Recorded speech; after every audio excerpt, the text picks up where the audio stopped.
আসসালামু আলাইকুম, কেমন আছেন সবাই? আলহামদুলিল্লাহ, আমরাও ভালো আছি।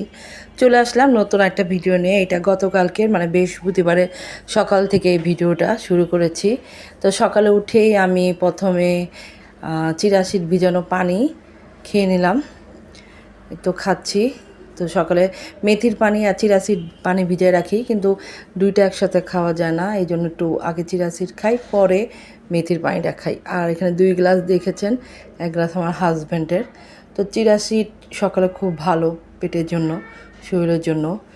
তো আসলে এত কিছু তো মেনটেন করতে পারি না, তাও চেষ্টা করি, কারণ সুস্থ তো থাকতে হবে। বাচ্চাদের পিছিয়ে, সংসারের পিছিয়ে দৌড়াতে গেলে মাদের তো হেলদি স্বাস্থ্য রাখতে হয়, তাই না? তো এই যে নাস্তা খাওয়ার পরে চিয়া সিড খাওয়ার পরে সকালে নাস্তা রেডি করে ফেললাম।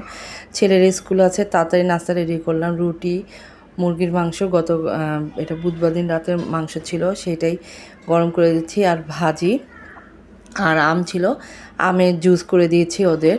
এটা আবার ওরা অনেক পছন্দ করে, যেহেতু এখন আমের সিজন, অ্যাভেলেবেল আম, তো জুসটা করে দিলে ওরা খায়। এই নাস্তা তৈরি করার পরে ওদের নাস্তা খাওয়াই দিচ্ছি, কারণ সকালে ওদের নাস্তা খাওয়াই দিলে তাড়াতাড়ি কাজটা আগায় যায়, নইলে ওরা টিপে টিপে আস্তে আস্তে খায়। তবে এই যে আমার মেয়ে খাওয়ানো খুব বিরক্ত করে, এই এক নলা খেয়ে দৌড়।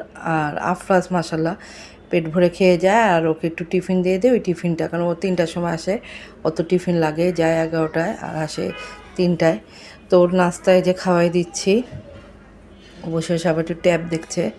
তো সকালটা আসলে এরকমই শুরু হয়, ছুটির বন্ধের দিন, খোলার দিনে এরকম তাড়াতাড়ি নাস্তা খাওয়ায় স্কুল থেকে এসে রান্না বান্না করে মেয়েকে গোসল করে দিয়ে খাওয়ায়, নিজে গোসল করে নামাজ পড়ে আবার দুধ দিতে হয় ছেলেকে আনতে, এইভাবেই দিন যায় আমার।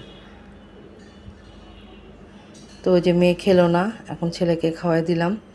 এখন ছেলেকে খাওয়াটা ওদের রেডি টেডি করে দিয়ে আসলাম স্কুলে।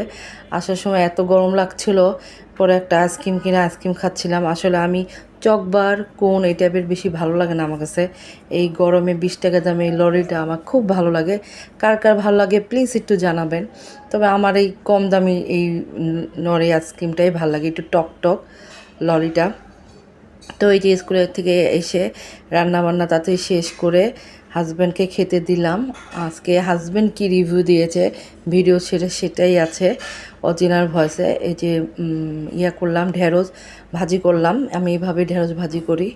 আর হচ্ছে কাঁঠালের বিচি দিয়ে আলু দিয়ে রান্না করেছিলাম মুরগি মাংস, আর রান্না করেছিলাম লাউ দিয়ে, মসুরি ডাল দিয়ে। তো লাউটা দুপুরে দিই নেই, রাতেই দিয়েছি। তো এই যে রান্নাবান্নার আয়োজন।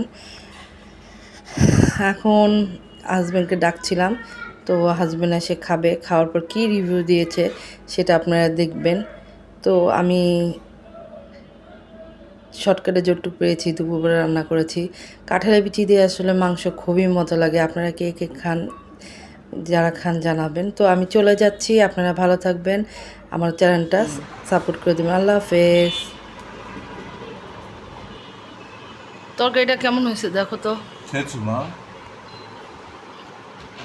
তরকারিটা দেখো না কেমন হয়েছে। ফাইন। এই ঢেঁড়সটা আমার খুবই প্রিয়।